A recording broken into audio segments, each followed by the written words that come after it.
Last 90 days for Maharashtra सीटी and 120 days for जेडबल examination. सितंबर आ गया guys. अब तुम्हारी कंफ्यूजन यहां से यहां पहुंच गई होगी, जेई में स्कोर नहीं आ रहा और सीटी शुरू कहां से करना है। अगर यही तुम्हारा कंफ्यूजन है तो ये वीडियो लेके आए हो 3 months for the examination to decide whether तुम्हें जेई करना है, सीटी करना है या दोनों करना है। इसी कंफ्यूजन के ऊपर आज बात करेंगे। जय हिंद दोस्तों, वेलकम टू इक्वेशन एक्स। मेरा नाम है शैलेश, मैं आपका मैथ्स आसान बनाता हूं। पिछले 11 साल से बच्चों को ऑफलाइन कोचिंग में जेई पढ़ा रहा हूं। उस बेस पे तुम्हारे साथ कुछ फैक्ट्स में शेयर करने वाला हूं, वीडियो लास्ट तक देखना गाइस। सितंबर आ चुका है, पिछले 1.5-2 साल से तुम्हारी प्रिपरेशन चल रही है और इसके इतना लंबा टाइम देने के बावजूद भी अगर तुम्हारा तीनों सब्जेक्ट मिला के स्कोर अगर 150 क्रॉस नहीं हो रहा तो तुम्हें उस लेवल का एनआईडी नहीं मिलेगा जिसके लिए तुम्हें प्रिपरेशन कर रहे हो। और उन बच्चों का जिनका स्कोर अभी तक तीनों सब्जेक्ट मिला के 100 भी क्रॉस नहीं हो रहा, मला वाटते तुम्ही सर्वांनी आता जयरामजी की राम राम म्हणायला पाहिजे जेडबलईला आणि शिफ्ट होऊन जा महाराष्ट्र सीटीला, कारण 3 महीने बाकी आहेत आणि ह्या 3 महीन्यांमध्ये इन 3 महीनों में अगर तुम्हारे पास स्पीड वाला फैक्टर नहीं है तो तुम इस एग्जामिनेशन को फाड़ नहीं पाओगे। बहुत बच्चों को यह बहुत बड़ी गलतफहमी हो जाती है कि जेडबलई कर लूंगा तो सीटी हो जाएगा। नहीं भाई, जेडबलई करेगा तो सीटी तेरा बिल्कुल नहीं होगा। हो भी गया तो सीटी चलती है टॉप के 5 कॉलेजेस में, सीओईपी, वीजेटीआई, पीआईसीटी, एसपीआईटी, वॉल्चन, इन सारे कॉलेज का कट ऑफ चेक कर लेना। ये कट ऑफ 99.9 के ऊपर है और इस कट ऑफ में पहुंचने के लिए तुम्हें महाराष्ट्र के टॉप 0.5% अगर क्लब में जाना है तो उसके लिए तुम्हें शिद्दत, फोकस एंड डिटर्मिनेशन ही चाहिए। पार्ट टाइम काम नहीं चलेगा कि जेडबलई नहीं हुआ तो सीटी कर लूंगा। अब तुम्हारा सीटी करना अगर जेडबलई के खराब होने पे डिपेंड अगर करता है तो भाई साहब, जब तुम इस कंपटीशन में आ भी जाओगे, उन बच्चों से जब भिड़ोगे जो प्रॉपरली सीटी कर रहे, वो बच्चे खा जाएंगे तुम्हें। और बताएं, ये तीनों चारों कॉलेज की मेरे हिसाब से टोटल सीट जो है 5000 के आसपास है। मैं तुम लोग को डिस्करेज नहीं करना चाहता कि तुम लोग जेई छोड़ दो और सीटी पे आ जाओ। मैं तुम्हारी हेल्प करना चाहता हूं।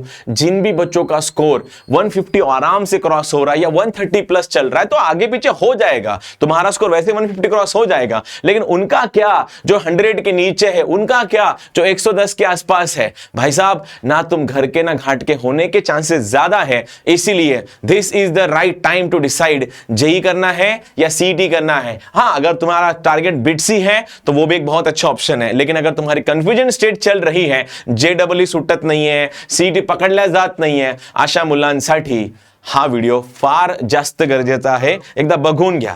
हे आहे तुमच्या 3 एग्जामिनेशन, ये है तुम्हारे 3 एग्जामिनेशन। जेई जो नेशनल टेस्टिंग एजेंसी कंडक्ट कराती है, महाराष्ट्र सीटी हमारा सीटी सेल कंडक्ट कराता है और बिट्स अपने प्राइवेट इंस्टीट्यूशन है, बहुत अच्छा कॉलेज है। अगर जेई तुम्हारा स्ट्रॉन्ग पॉइंट है, अगर तुम बैकअप ढूंढ रहे हो, तुम्हारा स्कोर ऑलरेडी 160 प्लस चल रहा है, तो this can't be your backup, because Maharashtra सीटी और जेडबलई में जमीन आसमान का फर्क है। कितना भी सीटी सेल वालों को बोलने दो कि हम लोग जेई को उस पार लेके जाएंगे, लेकिन नहीं, सीटी वाली एग्जामिनेशन जो है वो जेई से कभी भी टक्कर नहीं कर सकती।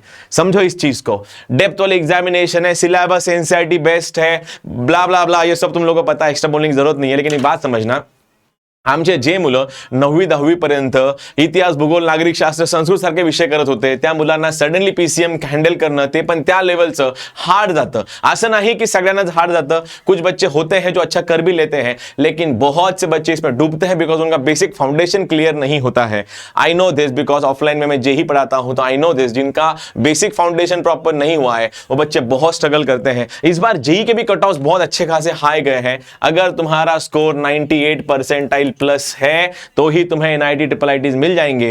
हां, अगर तुम्हारा फोकस एडवांस का है तो तुम एक्सेप्शन केसेस में आते हो, लेकिन ज्यादातर मैं देख पाता हूं बच्चों का जेई का स्कोर आता है 95 94 के आसपास। इस पे ना तुम्हें कोई एनआईटी मिलता है ना कोई ट्रिपल आईटी मिलता है, तो ऐसे बच्चे फिर आते हैं महाराष्ट्र सीटी पे। बस मैं एक बात बताना चाहूंगा, जब तक एनटी वाले तुम्हारे मुंह पे रिजल्ट नहीं मारेंगे, ये ले तेरे 92% और भाग यहां से, तब तक अगर तुम्हें सीटी पे नहीं आना है तो तुम अपने करियर के साथ बहुत बड़ा गैम्बल कर रहे हो और ये गैम्बल तुम लोगों ने नहीं करना चाहिए। बिकॉज अगर बात करें ना गाइज, महाराष्ट्र में अगर 5.25 लाख के आसपास बच्चे हैं 12th में, अगर मैं सबको पकड़ के ये चलूं ना कि सारे के सारे एनआईटी आईटीज चल गए, फिर भी आईआईटी एनआईटीज मिला के 55,000 सीट्स हैं, फिर भी 5 लाख के आसपास बच्चे बचेंगे। उन 5 लाख को जाना तो सीटी से ही है, बिकॉज एग्जामिनेशन जो है ये स्पीड बहुत डिमांड करती है। स्पीड के लिए तुम्हें स्टेट बोर्ड की मेथड, जेई की मेथड काम नहीं करेंगे, बिकॉज जेई वाले बच्चों का माइंड डेवलप डेवलप होता है, ब्रेन तुम्हारा रेडी होता है कि तुम लोग 1 घंटे में 12 से 18 क्वेश्चन कैसे सॉल्व करोगे मैथ्स में, 20 के आसपास क्वेश्चन कैसे सॉल्व करोगे केमिस्ट्री में, एंड 15 से 18 कैसे करोगे फिजिक्स में, ये तुम लोग का दिमाग वायर्ड होता है। लेकिन यहां पे मैथ्स का मिनिमम रिक्वायर्ड, अगर तुम्हें मैथ्स में 99% निकलवाना है, फिजिक्स केमिस्ट्री का मैं मास्टर नहीं हूं, मेरा उसमें उतना नॉलेज नहीं है, लेकिन मैथ्स का बोलता हूं, तुम्हें कम से कम 70 मार्क्स चाहिए, और 70 मार्क्स जो है वो 35 क्वेश्चन से आते हैं। तो जो बच्चा 12 से 15 क्वेश्चन कर रहा था, सडनली उसका 3 गुना स्पीड कैसे हो सकता है अगर वो प्रिपेयर्ड नहीं? तो उसमें भी अगर बहुत से बच्चों की कंडीशन ये है कि जब तक जेई का सेकंड अटेम्प्ट खराब नहीं होगा तब तक मैं सीटी पे नहीं आऊंगा। तो इस बार तो महाराष्ट्र सीटी दिसंबर में हो रही है, तो बेस्ट प्लान ऑफ एक्शन बोलता हूं मैं तुम लोगों को, यहां से अगर तुम्हारा स्कोर जेई में 130 प्लस चल रहा है, तुमने बिल्कुल सीटी के बारे में नहीं सोचना है, स्टे ऑन जेडब्ल्यू। मैं यही चीज हर बच्चों को बोलता हूं जो मुझसे पूछता है। और अगर तुम्हारा स्कोर 110 के नीचे है, 1.5 साल मेहनत देने के बावजूद अगर नहीं मिला, तो कहीं ऐसा ना हो जाए कि ना तुम्हारा ट्रिपल आईटी हो रहा है, ना तुम्हारे महाराष्ट्र सिटी के टॉप के कॉलेजेस हो रहे हैं, तुम्हें पुणे, मुंबई, नासिक जैसे सिटीज के कोई छोटा मोटा मीडियोकर कॉलेज मिल जाएगा। कॉलेज सारे अच्छे होते हैं, बिकॉज याद रखना, कॉलेज बनता है उसके बच्चों से, और बच्चों के एडमिशन होते हैं उनके स्कोर से। अगर तुम्हारे स्कोर उतने अच्छे हैं तो तुम टॉप वाले कॉलेज डिजर्व करते हो। अगर तुम्हारे स्कोर उतने अच्छे नहीं है तो तुम उन कॉलेज में जाओगे जहां पे तुम्हें कभी जाना ही नहीं था। ये this is the hard truth of the state. इसीलिए मैं बोल रहा हूं, अगर तुम्हारा स्कोर कम है, महाराष्ट्र सीटी नॉन नेगेटिव मार्किंग है, 2-2 मार्क के क्वेश्चन है, बस तुम्हें करना क्या है, अडेप्ट क्या करना है, तो अडेप्ट ये करना है कि तुम्हें स्पीड के ऊपर काम करना है। जेई की प्रिपरेशन करने वाले बच्चों को अक्सर एक गलतफहमी हो जाती है कि सीटी इसमें हो जाएगी। बिल्कुल तुम्हारा कॉन्सेप्चुअली तुम स्ट्रांग हो जाओगे, लेकिन ये बात समझो इस चीज को कि जब भी ये कोई एग्जामिनेशन ओरल वाली एग्जामिनेशन नहीं कि जहां पे कोई तुमसे ये सवाल पूछेगा कि बता तुम्हारे एग्जामिनेशन तुमने कौन से क्वेश्चन या कौन सा फॉर्मूला यूज किया है। नहीं मेरे भाई, ये एग्जामिनेशन, तीनों एग्जामिनेशन ये ज्यादा साइकोलॉजिकल ज्यादा होती है। फिजिक्स, केमिस्ट्री, मैथ्स तुम्हारे दरवाजे के बाहर खड़े हो जाएंगे, लेकिन तुम्हारा इमोशनल कंट्रोल, तुम्हारी स्पीड, तुम्हारा एक्यूरेसी, तुम्हारा कंसंट्रेशन, ये सब एग्जामिनेशन में आता है। और वहां पे जाने के बाद तुम्हें समझ में आएगा कि इस वाले एग्जामिनेशन की रिक्वायरमेंट कुछ और थी, इसकी कुछ और थी, और इसकी कुछ और थी। बिकॉज बिट्स में अगर तुम चले जाओगे तो 2 एडिशनल सब्जेक्ट आते हैं, उसमें इंग्लिश भी करना पड़ता है, जीके जीएस भी करना पड़ता है। तो अगर बिट्स तुम्हें जाना है, अगर तुम्हारा जेई अच्छा नहीं चल रहा है, you can think for bits. बस सीन ये है की महाराष्ट्र सीटी त्या मुलांसाठी ज्यांचं स्टेट बोर्डामध्ये 99, 94, 94 पर्सेंटाइल होते आणि एवढं असूनही जर इथे तुमचा स्कोर येत नसेल ह्या एक्झामिनेशन मध्ये तर काहीतरी चुकते तुमच्या सर्वांचं. म्हणून 3 महिने बाकी आहेत. एक प्लान देऊन टाकतो मी तुम्हाला. डिसेंबरला जर तुमचा स्कोर फार चांगला चाललाय, गो फॉर जेई. और स्कोर ठीकठाक चाललाय, गो फॉर महाराष्ट्र सीटी. 3 महिन्यामध्ये, पुढच्या 3 महिन्यामध्ये फक्त स्पीड अक्युमुलेट करा, या एक्झामिनेशनवर टॅकल करा, फाडून टाका एक्झामिनेशन डिसेंबरमध्ये आणि एप्रिल टार्गेट करा जेईची एक्झामिनेशनला. आणि ज्या मुलांना जेई करायचं आहे, बिलकुल जानेवारी सेशन पर्यंत सीईटीचा विचारही करायचा नाही, जेईच्या एक्झामिनेशनला जायचं आणि एप्रिलमध्ये तुम्ही महाराष्ट्र सीटीला येऊ शकता. आणि ह्यासाठीच आमची बॅच आहे अग्निएक्स महाराष्ट्राला, अख्ख्या महाराष्ट्राला माहिती आहे अग्निएक्सचे स्नायपर कसे चालतात. या एग्जामिनेशन आमची ही बॅच जी आहे ऑलमोस्ट जून पासून चालू आहे.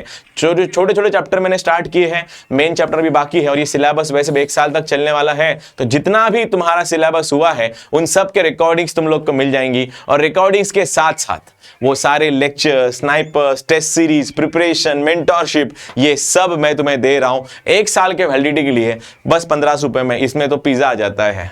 अब ये मैं फोर्स नहीं कर रहा तुम लोग को लेना है, लेकिन ट्रस्ट में महाराष्ट्र, इससे बेटर मैथ्स का चैनल तुम्हें नहीं मिलेगा. बिकॉज स्पीड अगर इस एग्जामिनेशन की डिमांड है ना, तो मैं यहाँ कछुओं को ट्रेन नहीं करता, मैं यहाँ पे रैबिट्स को ट्रेन करता हूँ. रैबिट्स मतलब सशांना ट्रेन करतो मी, ज्यांची स्पीड फार जास्त आहे. अग्निएक्सचे ऍडमिशन 1 एप्रिल, 10 एप्रिल पर्यंत, 15 एप्रिल पर्यंत, 1 मे पर्यंत, जोपर्यंत सीईटी संपत नाही तोपर्यंत होईल. आणि ह्या एग्जामिनेशन मध्ये, या प्रिपरेशन मध्ये हमारे पास 0.5% क्लब हम लोग बनाते हैं, जिसमें महाराष्ट्र के टॉप के बच्चे होंगे जिनका प्रिपरेशन हम जेई के आसपास लेके जाएंगे. This batch dedicated to Maharashtra CET, लेकिन हम इसमें बिट्स भी कवर कराएंगे और जेई के क्वेश्चंस भी कवर कराएंगे. बाकी चॉइस इज योर्स, कंफ्यूजन दूर हटना. तो कंक्लूजन इज, अगर स्कोर तुम्हारा 110 क्रॉस नहीं कर रहा है, जय महाराष्ट्र म्हणून आपली माती आपली माणसं महाराष्ट्र सीईटी. आणि स्कोर फार चांगला झाला असेल, stay on JW examination. I hope ये वीडियो तुम लोग को हेल्पफुल लगा होगा. Thank you so much for listening. जय हिंद.